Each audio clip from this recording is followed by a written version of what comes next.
Last time on the Natural One podcast. We can slide down on our bus. I think Go. I'm blaming Toby on that one. Just Chris. It's my code name, you know. You killed Cross. I mean, I don't know what to tell you there.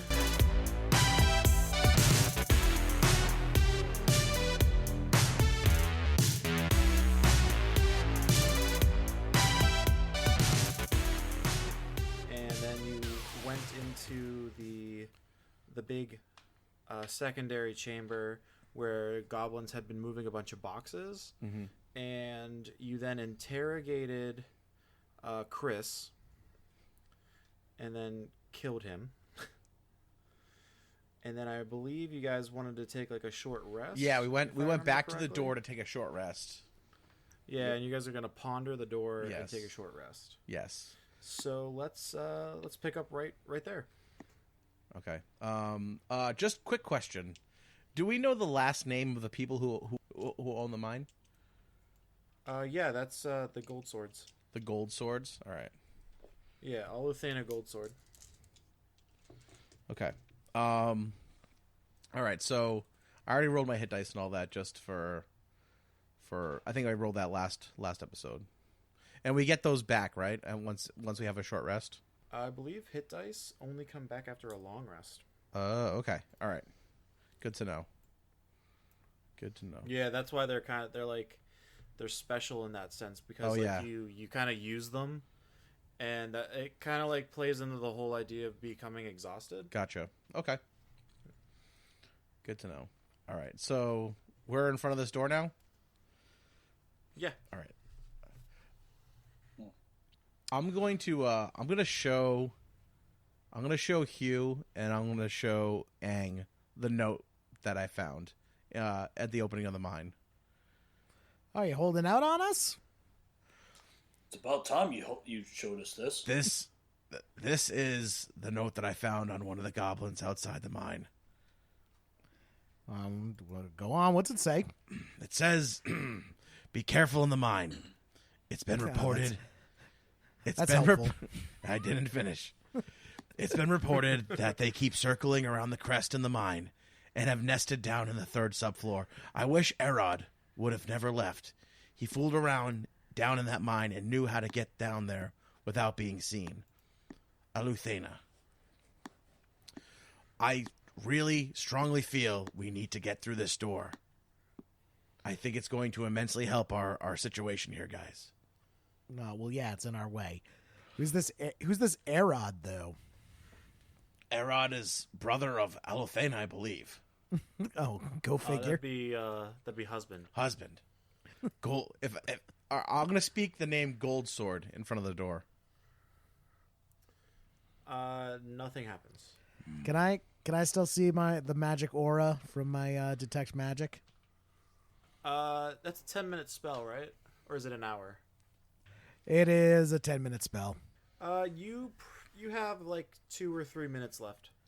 All right, we got to make this fast, guys. Okay. This is wearing off. I'm going to say, if I speak the in front of the door, where it says the message there, and we spoke it backwards, right? And it glowed a little bit more.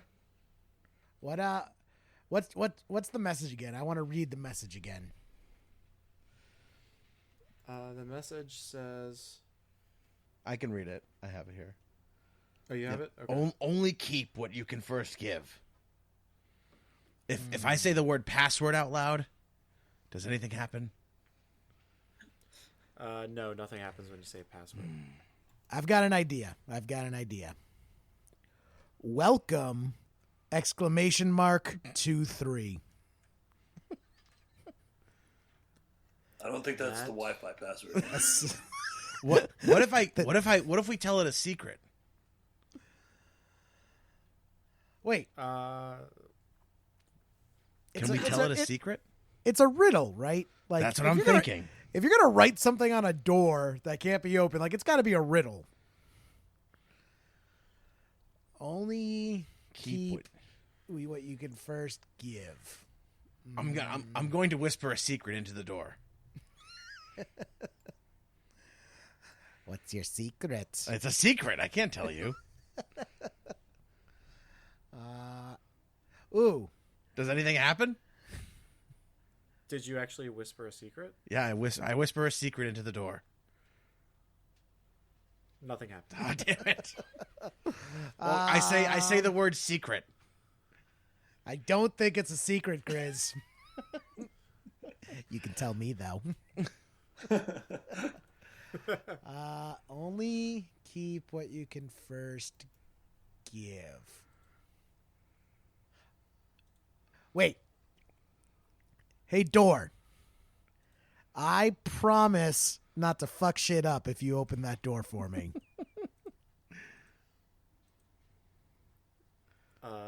The door remains still as stone.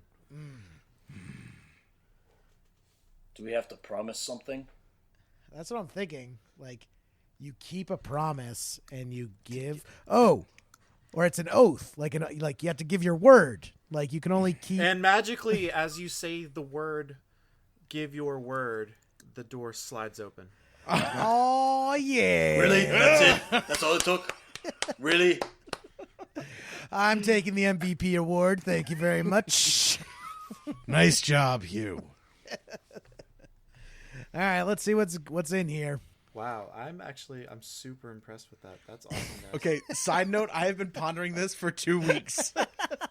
Yeah, like Some of us are For just 2 naturally weeks. gifted. I may have been DMing Zeki on the side, like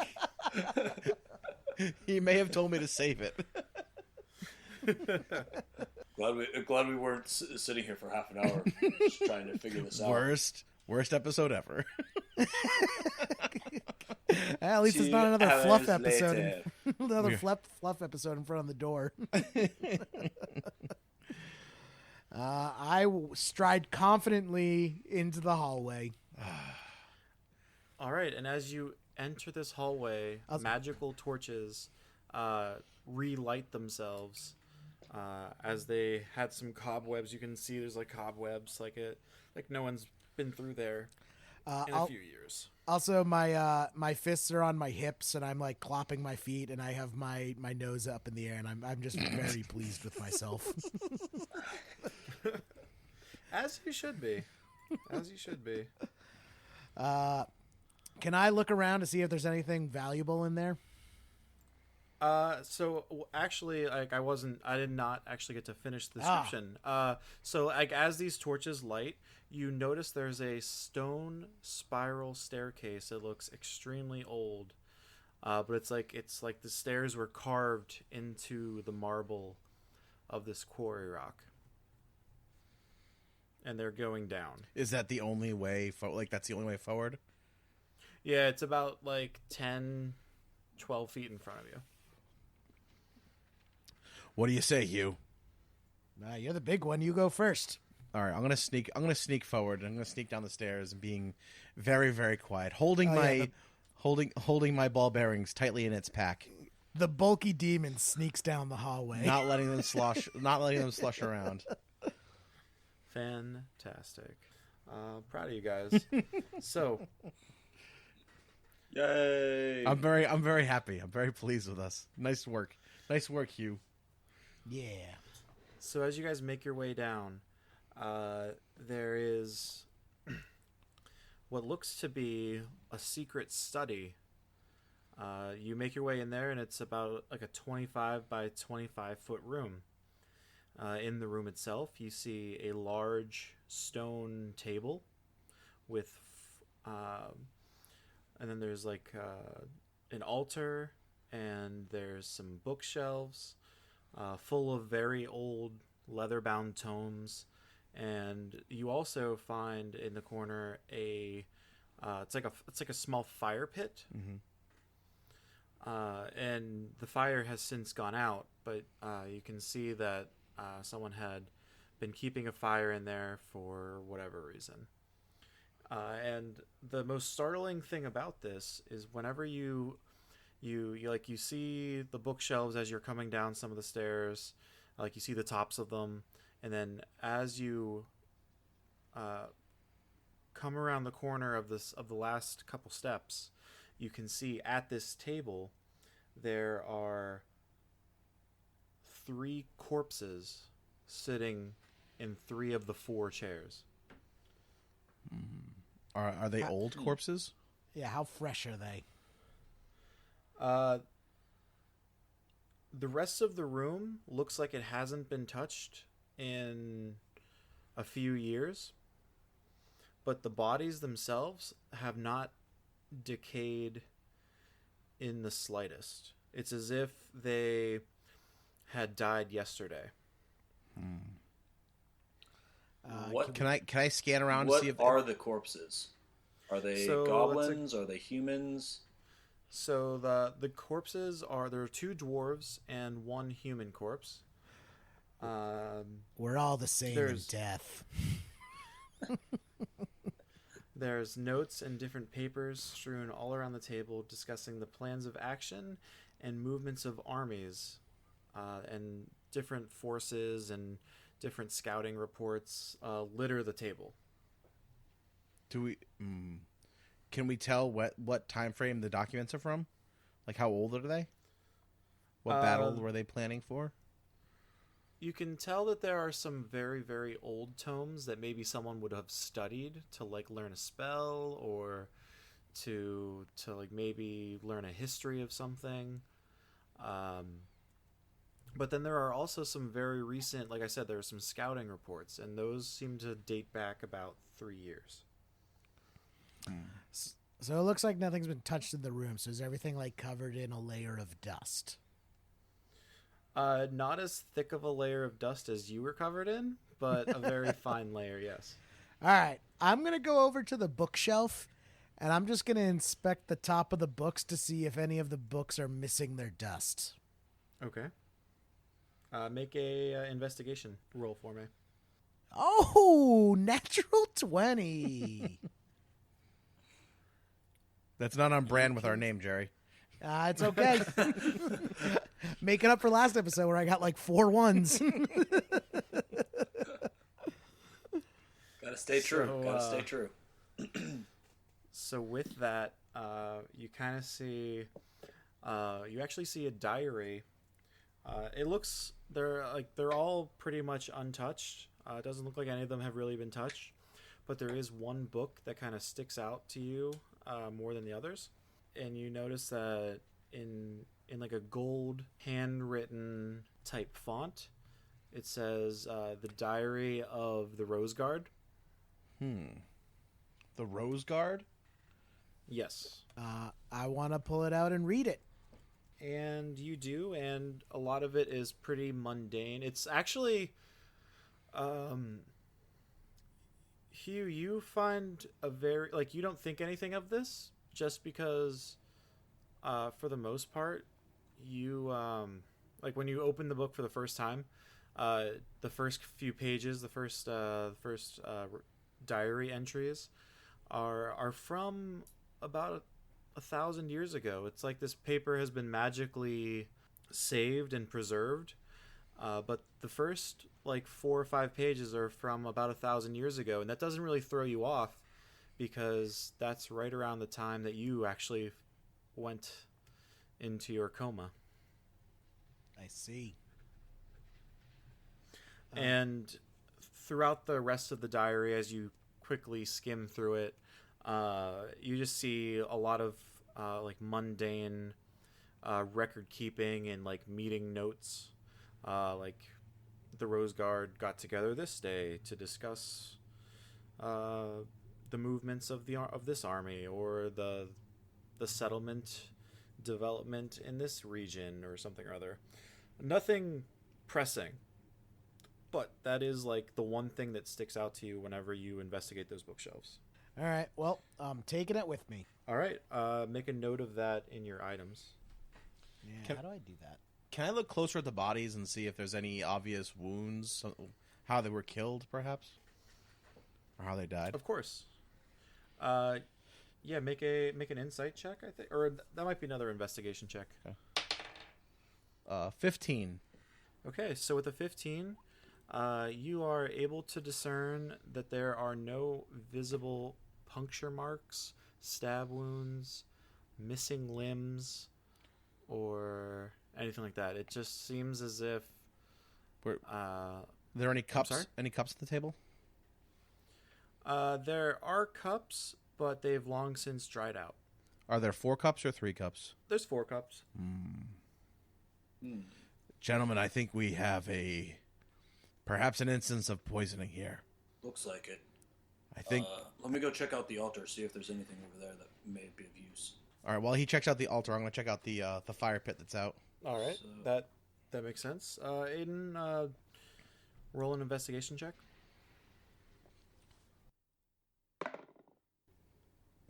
5. Minus It 1, looks- so 4. It looks like a place where people do religious things. Definitely That's thought what a there 4 was gets something you. over here. I mean, as far as you can tell, people do religious stuff there. Looks normal to me. Gris, with your 15, I'm going to continue your investigation. You don't have to re-roll for that. You can definitely tell that it was a fire pit. You can tell that there's like a little bit of like a green dust in the bottom of it, and there may have been like a magical purpose to it. But at this point in time, you can't really. There's nothing to really see other than some ash and some like little specks of green in that ash. So maybe something may have been burned in this fire, gentlemen. I have a bad feeling about this. I'm still trying to Sounds figure out how to fishy. get this diary. Can I also look at the bookshelves, I guess, and see? Are these torches that are on the walls, by the way, lighting the walls? Yeah, they're Okay. like ever burning torches, and Okay. they kind of light up as soon as you enter the room. I'm gonna check the bookshelves and just see if there's any tombs there that any books there that look interesting to me.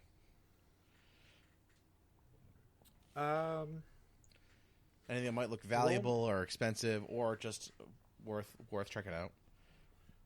Roll me a d20. 1. There it is. You see a lot of really old books. You see a lot of books that might be a few years old. They're pretty book-like. Books are for nerds. Guys, is it just me or does this room smell like rich mahogany? And old leather-bound books. Can I?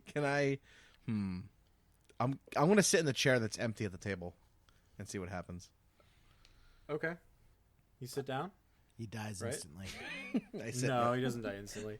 So you sit down, and with this new perspective on life, you kind of see, like that all of these, the 3 bodies here, are all wearing very similar stylings of armor, and there's rose emblems on the armor themselves, maybe giving you some kind of idea that, you know, they may have all been in the same group or order, The Rose Guard, perhaps? perhaps. Also, with this new perspective, why don't you make me an investigation check? Okay. Like another one. Higher than a 1. That is an 11. Okay, with an 11, you're looking over at one of the dwarves, and you actually see that he has a very dry quill in his hand at this point, but there was also like a note in front of him that he was writing, or a letter. I read the note. Are you going to read it out loud or just to yourself? I will read it to myself at first. Oh man. Well, I don't generally read things out loud, and I think Grizz is I dumb. think Grizz He reads out loud to Grizz- sound it out. No, Grizz is pretty smart. So I think he reads the note to himself at first. If it's significant, he would share it. But I think that his nature of being kind of a lone wolf, he's going to keep to himself at first. Grizz's lips move while he reads it because that's just how he is, and I read his lips. That's funny. Hugh, what's he say? Wouldn't you like to know? I would, actually. So I sent it over to you, Pat. Okay. Now, do we know? I apologize. It's been a little bit since we touched on this. Do we know what happened to our friend Arid? Did he die, or he disappeared? Right? Yeah, he disappeared. The rumor in town was, as the mine was taking a downturn, and by downturn I mean like a 0.5% downturn compared to its entire 1,000-year history. It's rumored that he ran away from Aluthena, like in shame, and is living his life somewhere else. But that was the rumor in town. Okay. All right. I think we're gonna keep looking around this room. I guess. Hugh, can I see the book that you pulled off that shelf there? No. What's it to you? It's my book. I found it. Hugh, don't be an ass. That's fine. That's fine. I'll give it to you for a gold piece. I will counter with 2 ball bearings. It's a deal. It's 996. Damn, Hugh, you made out on that one. I have 102 ball bearings now. I'm gonna look through the book and see if anything, if it mentions anything about the rose petals in the book. If there's perhaps an index. There is no index. This is like it wasn't that well thought out of a diary. Pat typically indexes his diaries and journals. Listen, they are footnoted. There is a reference guide. Yes. Chicago AP style, Of course. Did we check the Proper brazier? references included. Yeah, I want to check the brazier, see if there were any documents that were attempted to be burned. I did check that. There was a right. there was a fine layer of green dust in the Gris brazier. probably didn't do that good of a job, so I'll check myself. You can look over the altar again. What'd you say? He could look over the altar again, because I just saw normal religious stuff. Yeah, you're not very religious there, Aang, and you just saw religious stuff. Oh, I'm religious, being that I was kidnapped by a god and transported thousands of years in the future. So I guess I'll take a look. It was your god, to be fair. It wasn't Didn't just some ask. random god. Not my god. I heard that. Mom? Do I notice anything about the altar? Make a religion check. A religion check. All That's right. something you're probably trained in, right? I'm guessing. How do I find out? Go over to intelligence and check out what your religion is. Yeah, mine's a -1, so... Religion is +3, There you go. and I got 14 plus 3 is 17. Okay, so you see that there are a couple gods that were not sacrificed to, but like prayed to at this altar. They were all good gods. In particular, one has a little bit more love than the others. That was Palor, the lawful good god. There's a little bit actually of Bahamut as well. Is there any food? No. They don't leave food for their god? That's kind of rude. Not Santa Claus. Hey, think about it. Is there anything valuable left for these gods? Nothing that you would see. It's like some really old sage and like a little writing or two of like a prayer. I'm gonna ask Aang. Aang, does the word rose petals, does that phrase mean anything to you? Do you know anything about rose petals? I don't remember specifically, but I think I do remember being taught in training something about rose petals and the rose gardens and that kind of thing, but I don't quite remember. I wasn't a very good student. Make a history check. Are you trained in history? Probably not. But make a history check nonetheless. Who hit? Okay. Aang. Okay. Yeah, Aang. Okay. I mean, 'Cause I'm not from here, so yeah, I was just about to say you're not really from here, so you might not really know that's what I'm. Yeah. the history of this country. What were you I saying? though? rolled a 7. I rolled a 7 minus 1. You remember that there was some myth of some order of knights called the Rose Guard, and that's about it. I'm gonna show Aang the note. I can just read it out loud, actually, just so we're all.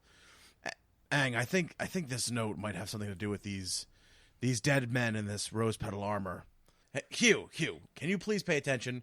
Hugh, No. Hugh's off in the corner reading the book. Hugh, listen. Hugh, I think you're going to want to hear this. I found this note on the table. I want to read you this note. I think it might be important to what we're looking at here.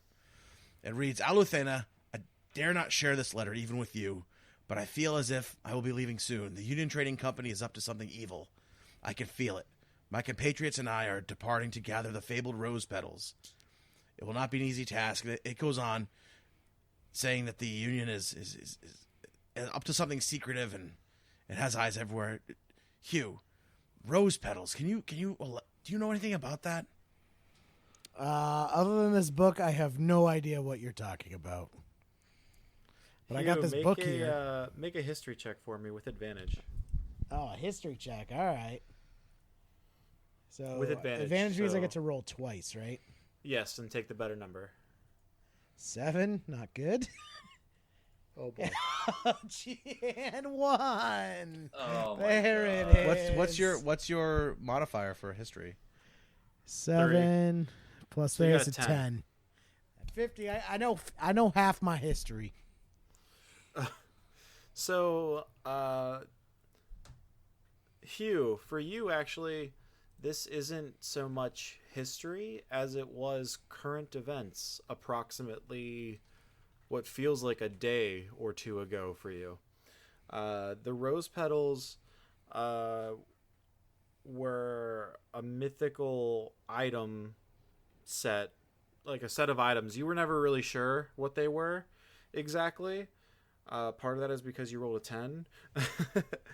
But there were these things that the Rose Monarch, the first Rose Monarch, the one, like the same Rose Monarch that you actually fought for 1,000 years ago. There are these things tied to the Rose Monarch that were useful in the ending of the war. You're not exactly sure what they were because you weren't really high up in the ranks, but you heard tale of these mythical rose petals, and that's all that they were referred to as the rose petals, and they were crucial and key to the ending of the war. And because of that, you also, as you hear the word rose petals, it kind of jogs your memory a little bit, and you're like, oh, the Rose Guard, that was we heard you had heard rumors about the Rose Guard. In the ranks, you heard that there were tales of like a secret order of knights that did the bidding of the king. Yes, I do remember that now. The rose petals. I heard if you got all the rose petals together, you could make a wish. I'd wish for 1,000,000 rose petals. What would you wish for, Gris? All right, so we're gonna that we don't see any other exits around here. I'm ignoring Hugh. Hugh, I want you to make a deception check for me. Yes. Yeah. I got an 8. Yeah, no one's believing a word of that last part. I also got -1 to deception.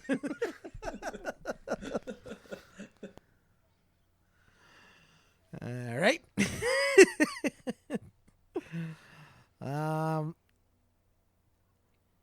I want to do a last look over the room, like, you know, when you're leaving a hotel and you want to make sure you're not leaving anything. I want to check under the table. I want to check the nooks and crannies.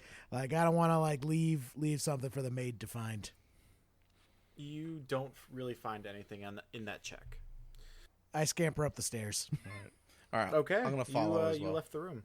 All right. So you guys found the follow. room. You kind of looked at what's going on in the room, and that's it. All right. I think we should head back, and continue down to the third level. All right. Be prepared. I know we're in for a battle here, gentlemen. I Alright, think that's a good idea. I take off my pot helmet and I get ready to clang it with my my soup ladle at the first sign of trouble. All right. So we'll go back down the hallway and around the bend and into the room where they were moving boxes, and I guess we'll descend those stairs. Do you want me to take a lead on this since I'm sneaky? I want to bang my pot and pan. Don't bang the pot and pan. I just really lightly know how tap. to make an entrance, don't you?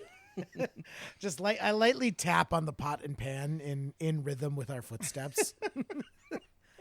Tink, tink, tink, tink. All right, I'm gonna try to sneak ahead down the stairs and see what I can see, and listen very carefully for more goblins. All right. Tink. So you head down the stairs.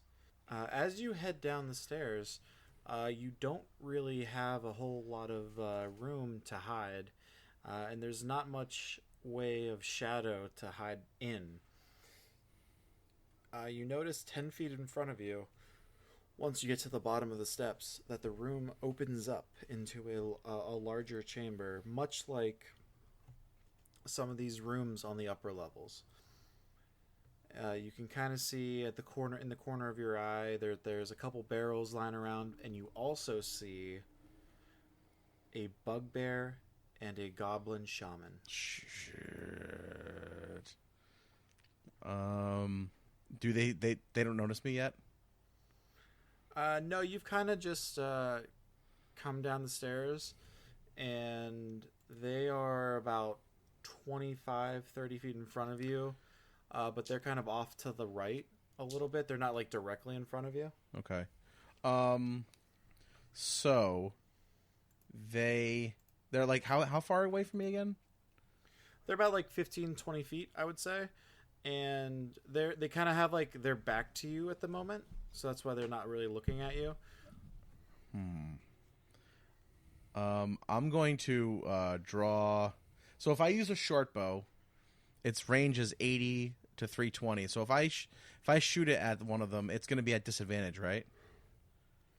Because no, if you shoot at one of them, it's a regular dice roll, up to 80 feet. Oh, up and to okay. A disadvantage dice roll up to 230 right, feet, and then after that, you wouldn't be able. I'm going to draw my short bow. Wait, before he does, I want to cast a cantrip. I'm gonna cast guidance. So I touch a willing creature. So I'm just gonna like tenderly caress the small of Gris's back. And be like, don't touch my got tail. this, Don't buddy. touch my tail. I'm like a cat. I don't like that. You got this, buddy. You got this, buddy. Just come on, man. Just do it. All right, I'm gonna draw my short bow, and I'm gonna take a shot at the bugbear. First, this is sneak attack, right? Too, because they don't see me. Yeah, that would be like a bonus round. Okay. What are you before you do this, Aang and Hugh, what are you doing? Hugh, you were just caressing Gris, and I'm Aang, what are you casting doing? guidance on him. I'm giving him guidance. I'm whispering sweet What does nothings that? into What his does ear. guidance give me? It adds a D4 to your next roll. Nice. Okay. Next roll or damage roll? The next ability check of its choice. I'm Next getting my spear ability ready check. to throw just in case he misses with the short bow. All right. Hugh, I don't think that guidance is gonna exactly work the way you want it to if it's for an ability check, because he's just gonna be making an attack. He's not really checking any abilities. I do it anyways. Okay, I just want to more caress just to him. kind of creep him out. Yeah. fair enough. Does that work? Good. Yeah, that works for me. Does Pat now roll with disadvantage? No, I'm he does not slightly roll with uneasy dis- now. All right. We ready? Yeah. What- You make a sneak attack. All right. Oh yeah. So I also add the bonus to it, right? If it's a +4 bonus. No, that's what I was trying to explain. Like, Well, you get no, the sneak attack bonus. No, under attack, my short bow, I have a +4. It says bonus +4 because I'm proficient. Oh, yes. So you add 4 to your d20 roll. Okay, so that's a 19. Yeah, you totally hit him. Okay, so I get 2d6 plus 2. So that's 10. I'm shooting the bugbear. You shoot the bugbear, and with a start, the bugbear exclaims, "Roar!" And he whips around, and I want you guys to roll for initiative. Yeah.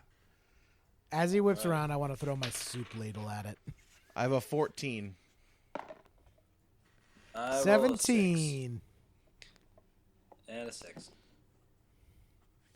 Booyah. I go first. You roll a 17? I did.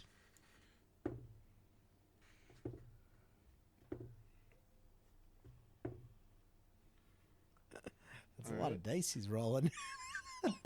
Yeah, I rolled a duplicate for one of them, so I was re-rolling it. Okay, so it's going to be Hugh first.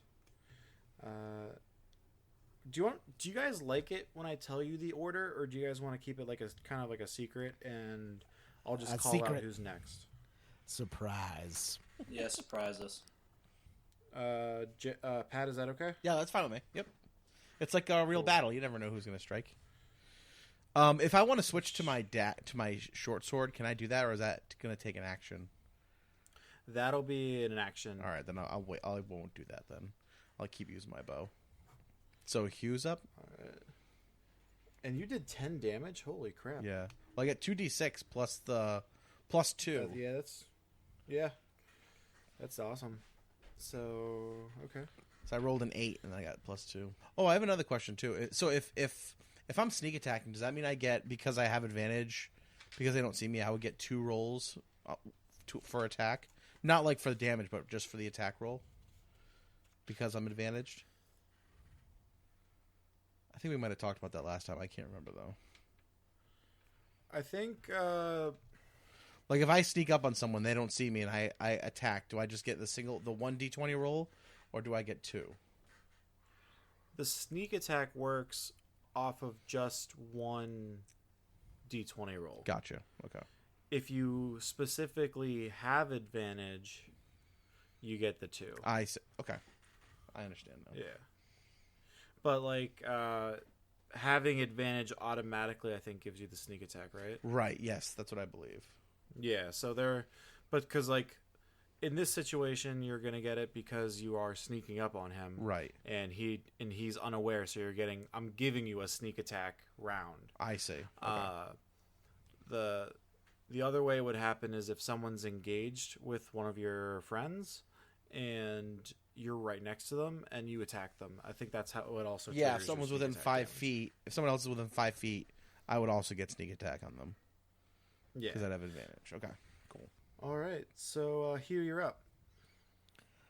I say, get him, Skirl! And I cast Sacred Flame. And it takes the shape of my imaginary lizard. And I'm gonna cast it on the bear bug. I'm gonna get him! Get him! The bear bug? Are we... The bear bug. That's canon now. Bugbear. Bear bug, bugbear, bed All bug. right. Do you make a roll for that? No, they have to make a dexterity saving throw or they just take 1d8. And what's your spell casting thing? Would I have to make the spell save? I think I have to make the spell save DC, right? Because I have to, like, do the save against your spell. So I have to beat your 12. That's how it works in 5th edition. Yeah. So I actually... the bugbear Isn't it a dexterity saving throw? Yeah, so I have to roll a dexterity saving throw. Okay. Yeah. So because of this, the bugbear is very he's surprised and shocked by that first arrow that goes clean through him. And like you can see now, he's like bleeding right through his shoulder where Gris shot that arrow. And it's his offhand, unfortunately, but he like isn't able to really raise his non-dominant hand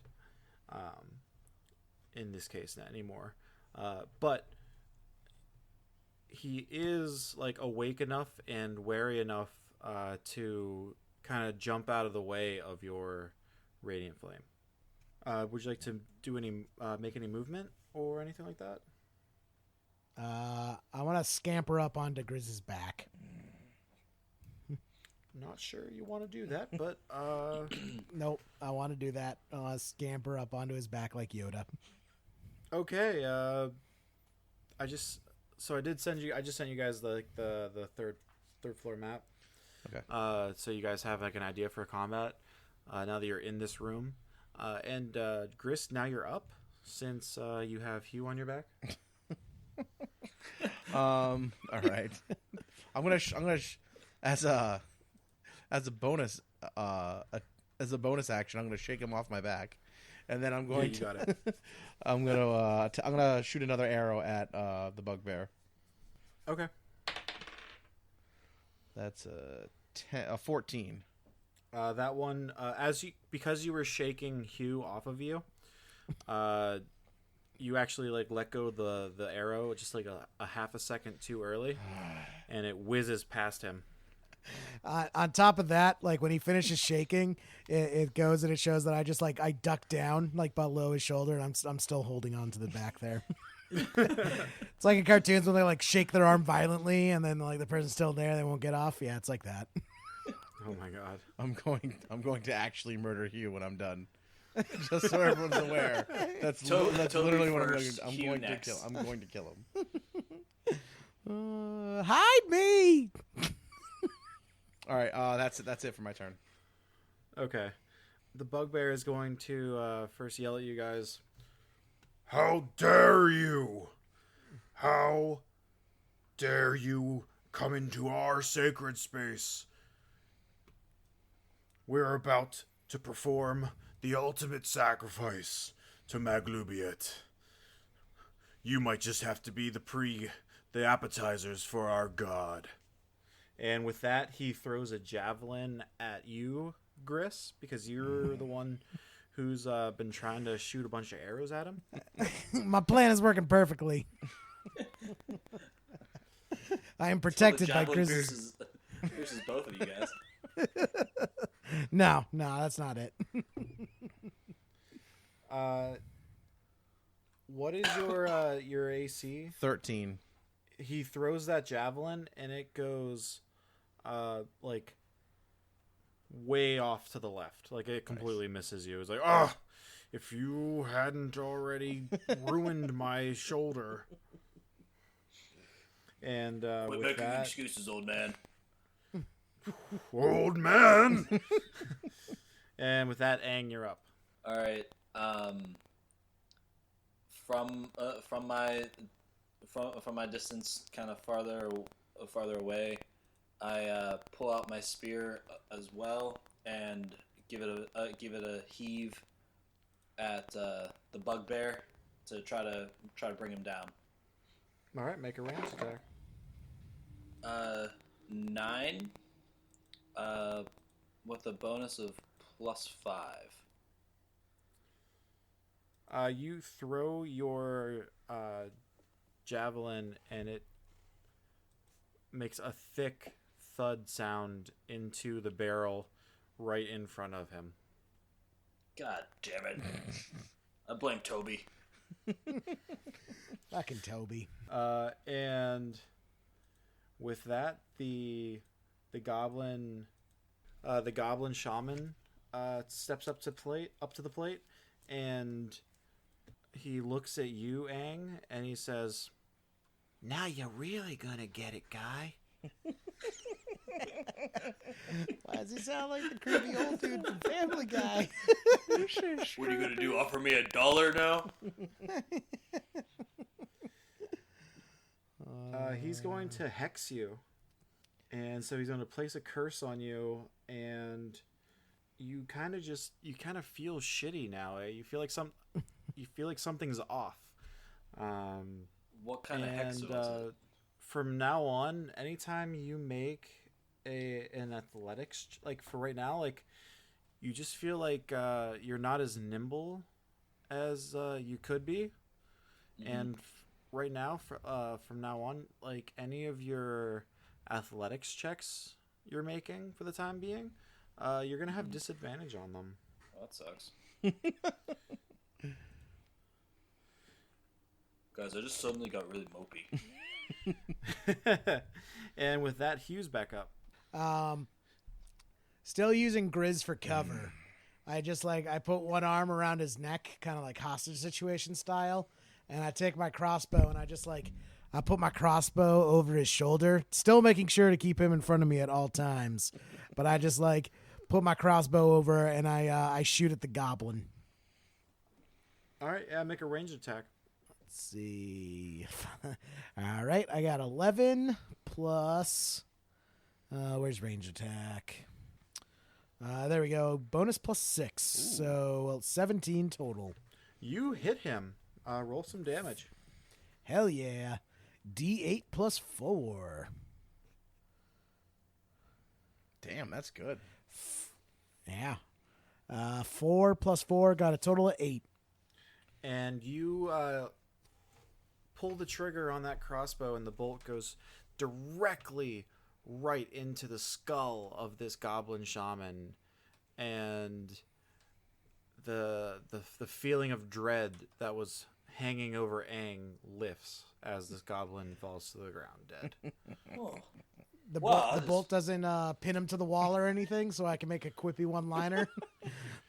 Yeah, that's actually what happens. You see that the goblin shaman was right behind, it was behind the bugbear, and so with that, the bolt goes right through his head and sticks him right to the wall. Yeah, stick around. I push my sunglasses up the bridge of my Gris nose. rolls his eyes. And Gris, as you're rolling your, and as you roll your eyes, Gris, you're up. All right, I'm gonna use my short bow again. Ooh, that's a 24. That's a natural 20 plus 4. You nat 20'd? Yeah, at 20. Okay.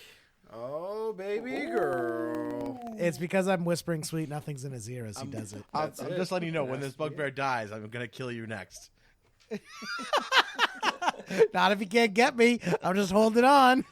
Can't reach. Bearings as you chase after him. So I roll. Should have worked on your flexibility. I roll my d6 and then double that, right? Yeah. Okay. Ooh. So that's 6 plus 2 is 8. 8 damage? Yes. You rolled a 3. I rolled I rolled a 3. It doesn't double the plus 2, does it? Does it double the total damage or just the D roll, the dice? When you roll a critical, you get to roll extra dice for the attack's damage against the target. Oh, okay. So I should roll another d6 then? Yeah, so the first one, I'm guessing, was like a 3? It was a 3, yeah.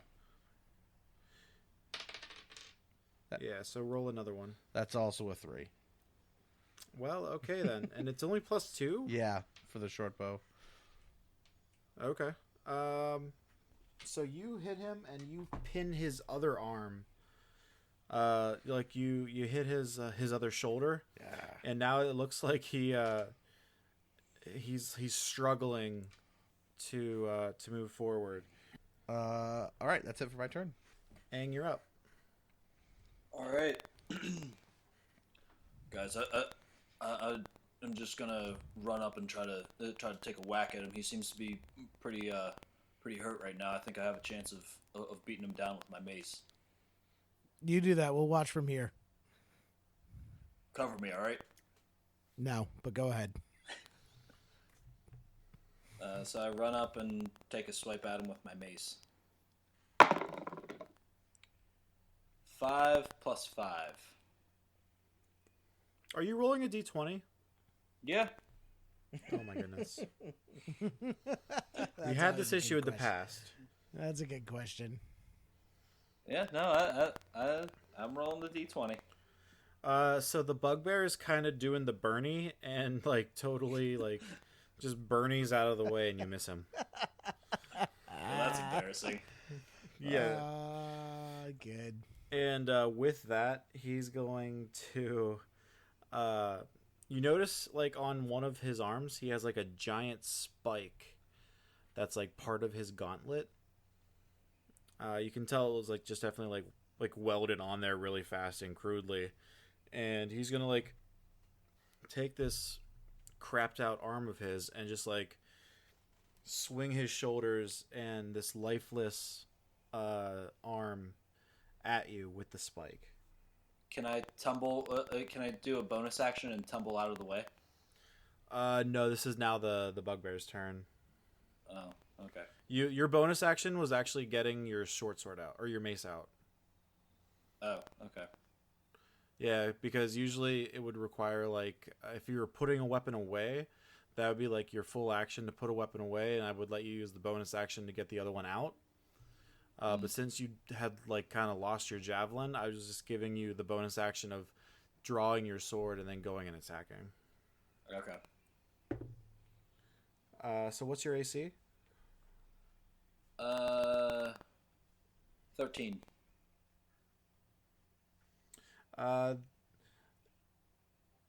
As you could probably imagine, the accuracy of this bugbear's arms at this point are not very good, and he kind of swings and misses with that spiky hand. And with that, he takes a couple steps back and kind of is like bracing himself for what's going to happen next. Hugh, you're back up. I run over and I bite him in the ankle. You're just going to bite him? I'm just gonna bite him in the ankle. Jesus Christ.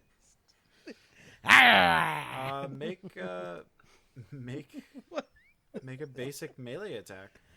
I'm gonna shoot you right in the ass. I'm convinced that this roller is against me.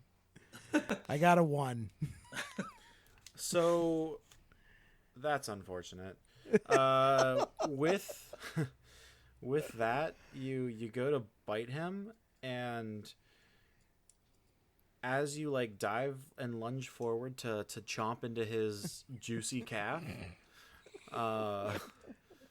he's upper management. He has the time to like really go to the gym when everybody else is working, so his calf game is like pretty on point. He just punts me like a football, doesn't he? He does kick you, and you're gonna take 2 points of damage, and you're gonna lose a tooth. I lose a turn? No, you lose a tooth. Oh, a tooth. I pick up the tooth. You give that back. Upon inspection, you just notice that he like chipped one of your teeth. You didn't actually lose the whole thing, but it feels like you lost one. He's like kind of kicked you in the face as you were trying to gnaw on him. And so, Gris, after seeing this spectacle, you're up. All right. So I should have advantage on the attack, right? Because Hugh is within 5 feet of him. Yeah, they were like directly engaged with each other, So- and you're about like 5 or 10 feet back. All from right. behind him. I'll use my short bow again. Yep. That's a 16. I'm sorry, a 14 plus 4 is 18. Yeah, you got him. All right. So I rolled 2d6. That's 5 plus 2 is 7. All right, with 7 damage, you noticed that was like the leg, like the calf that he like kicked him with, and you're like, no one, you took a lot of offense to that because only you're allowed to beat up Hugh like that, and because of that, you were able to get him right in the thigh, and he's hanging on by a thread. Bonus action, I'm going to flip him off. As you flip him off, he kind of just like looks at you like, oh, why, Literally insult injury. why couldn't you just let me have this? I finally got this job. And he's gonna kind of like scamper back to try to like loop around. So he's gonna try to like take a couple steps back and realize he's in the corner. And then Aang, you're up. All right, I'm gonna try taking another swipe at him with my mace. Yeah. A fucking 6 plus 5.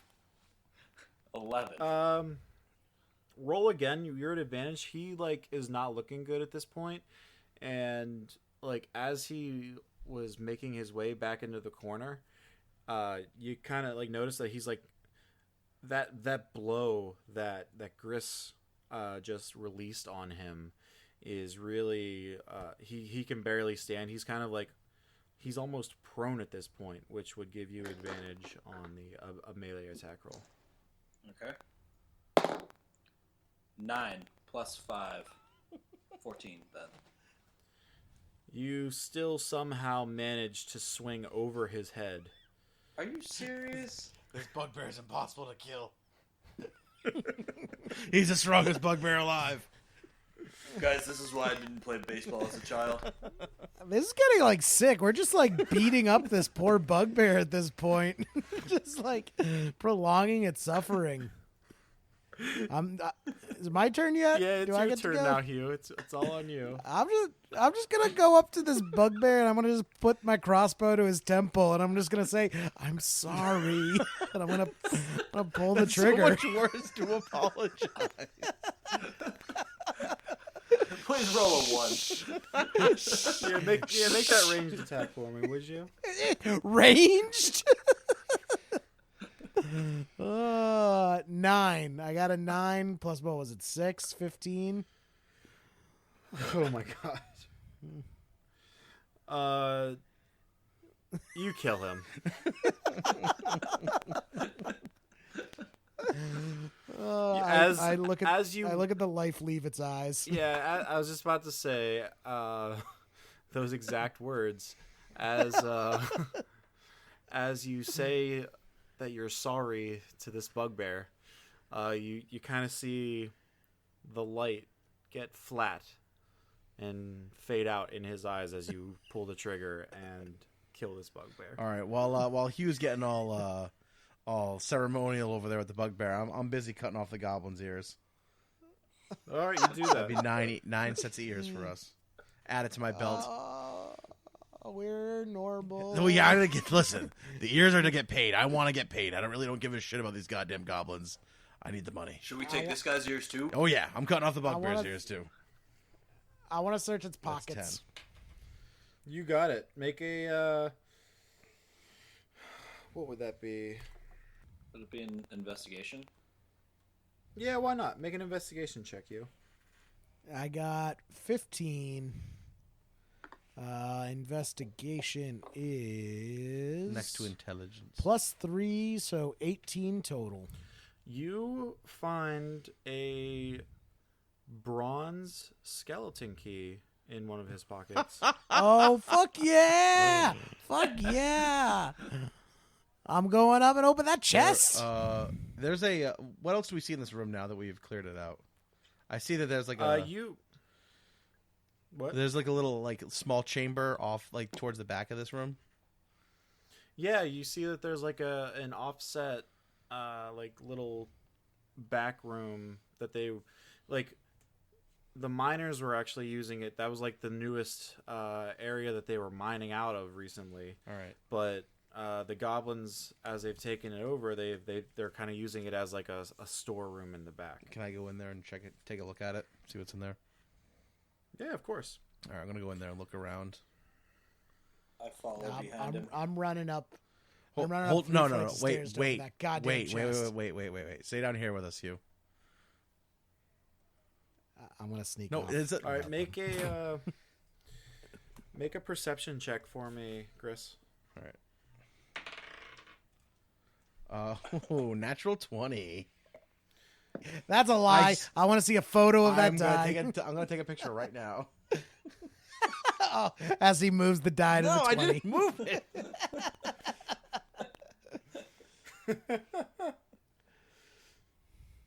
So with that natural 20, you see that there is a very similar steam trunk style chest in this room that just also happens to have this beautiful... Oh man, you're using a spin down? I am. I don't know if I can trust that. But yeah, that's fine. I've seen the math. I've seen the math on them. They're fine.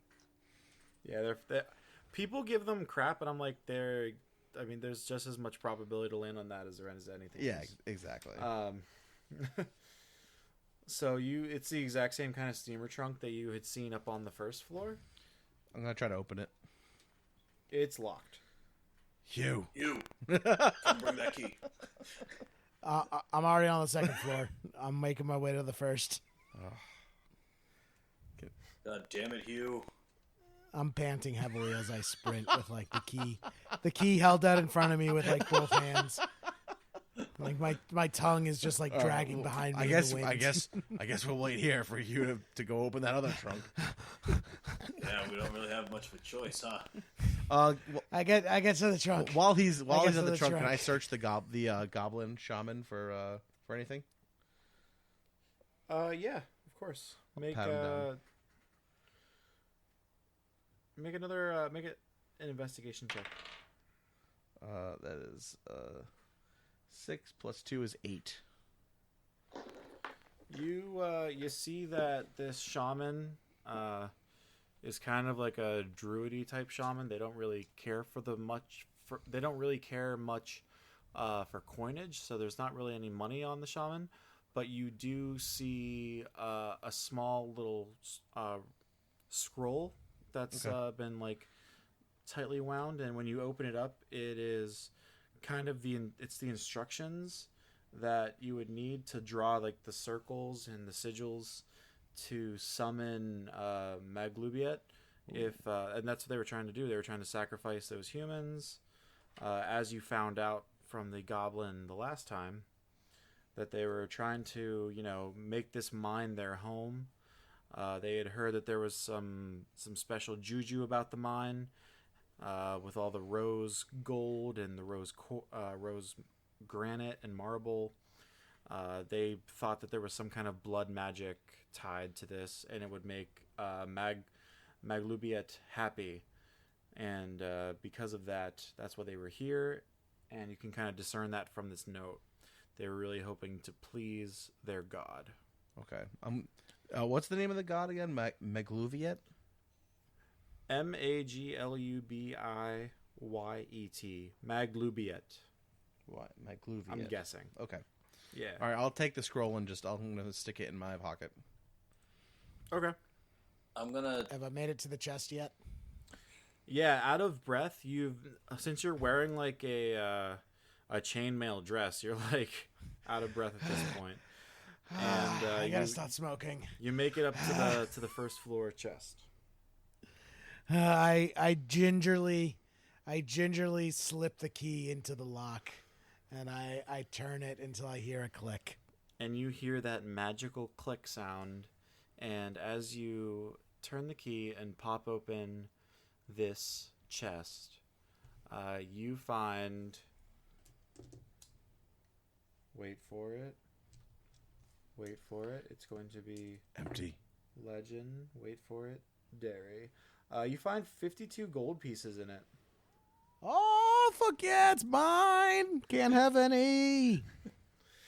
I'll take it. You also find the books for the exported materials from the mine. Just like regular business papers, nothing really you would want to take. But there is 52 gold in there, and that's worth something. All right, I light the papers on fire. Fair enough. Cover the evidence. All right. Is Hugh going to return to the to where we are? To the rest of the group? I watch until the paper burns and the fire faintly reflects in my eyes in the gloom. And then I go down and rejoin the party. So while he's on his way back down, I'm going to check out the barrels, see if there's anything in the barrels. There's some beets. And there's some, like a pickaxe in one. And there's a bunch of quarry stone in the other. I pick up a few pieces of the stone just in case I need something to throw at somebody. Or make a distraction later on. Have I rejoined the party yet? Yeah, you've rejoined the party. My eyes light up when I see that there's a second chest. And I go over to it and I start just petting the chest and just whispering to it in French.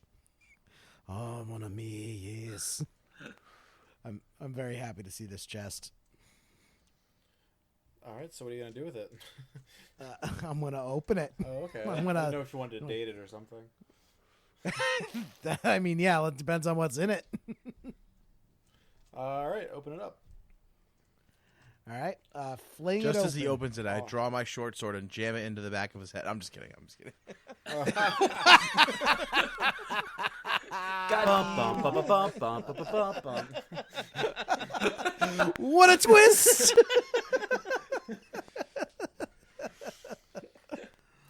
And The Union with sends its regards. that, you find Trust no one. another 50 gold in there. Fuck yeah, taking it. It's mine. I have the key. Okay, and you also Not sharing. You also happen to find a set of gauntlets that are a very fine, ornately detailed, rose gold plated, but they look like a definite like steel gauntlets. Do they fit me? Sure. Oh, all right. I'll throw those bad boys on. You could tell that they're dwarven gauntlets, so they would definitely fit a halfling. Weren't there supposed to be people being sacrificed down here? Do we see any people around? We saved them already. Remember? I thought they had multiple people down here to kill. No. There were two of them. Yeah, that was actually the two people. You guys did everything in reverse order. Oh. Yeah, Max in Oakland. Yeah, because I picked the lock way before we were supposed to. Yeah, with a nat 20. Right. Okay. I literally was making it impossible for you guys to open that thing, and fair enough. Okay. All right. I think we've tapped out this mine here. I think we could probably return back to town and let Jared Graythorn know that we've completed clearing out this goddamn mine. I need a beer. I need a beer, and I need to talk to Toby about these piece of shit weapons he gave us. I'm like this. I've kind of gotten used to this place. Like I was thinking about making it home, but you're right. I want to go back and I want to kill Toby. So let's do that. Do these rose gauntlets do anything special? Like, do I get anything from them? I'll be able to tell you more about that later. Okay. So as you guys are leaving the mine, you're right at the entrance of the mine, and as you guys are coming up the steps, you hear a familiar voice yell out to you, and you hear Jared say, "Aang, I'm pretty glad you're all right. I was kind of worried about you, guy. How's your head doing? You guys alive? Are there more guys down there?" No, sir, Captain, we're all good. We were able to find Max in Oakland, and I take it that they came and found you. But there was some shit that happened down there. Don't be surprised by the bodies and the missing ears. We have a few for you. Yeah, I withdraw my string of 10 goblin ears and toss it at the captain's feet and pay up. Time's come. The deed is done. Pay up. I collect the payment for the party. Motherfucker, you're going to pay out the payment to the party. Keep this shit up. You are not our treasurer. I'm the group accountant. I was elected by the committee. I'm fulfilling my obligations. I'm going to I must have missed that meeting. I'm going to cast my thaumaturgy cantrip and use my booming voice, and I'm going to scream at Hugh to cut the shit. And I'm going to intimidate him. You make a strong argument. And I pick him up we'll by his pay ankle you. and Don't toss worry. him up and jostle him up and down.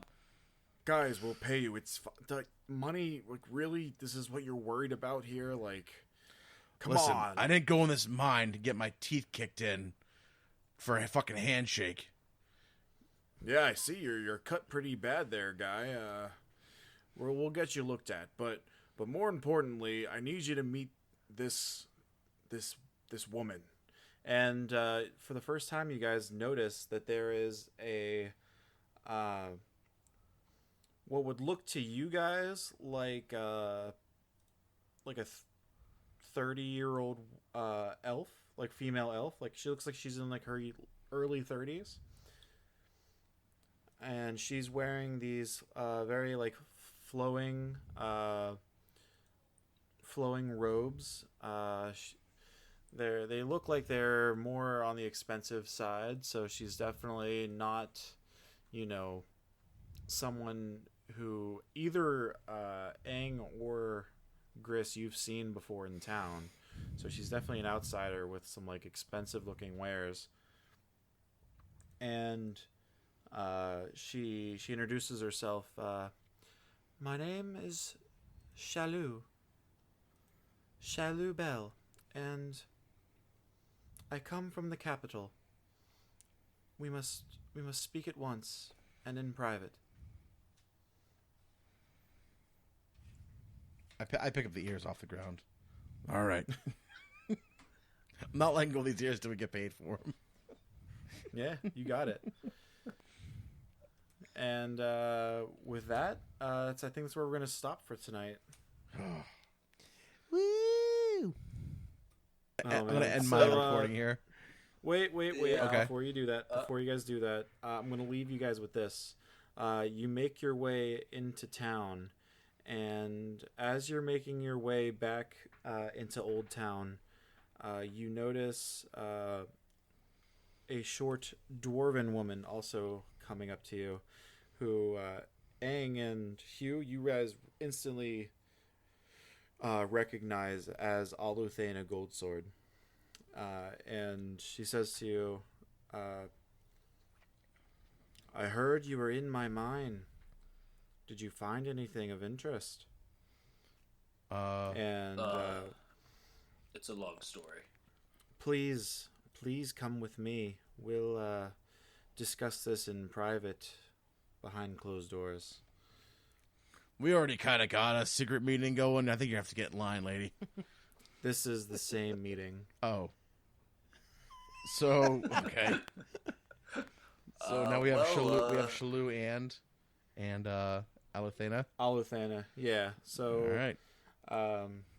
Yeah, like I think Aluthena actually is like very surprised to see Shalou, and definitely not expecting to see an elf, let alone one that looks like she came from the capital. All right. Good. And so the plot thickens. Yes, it does.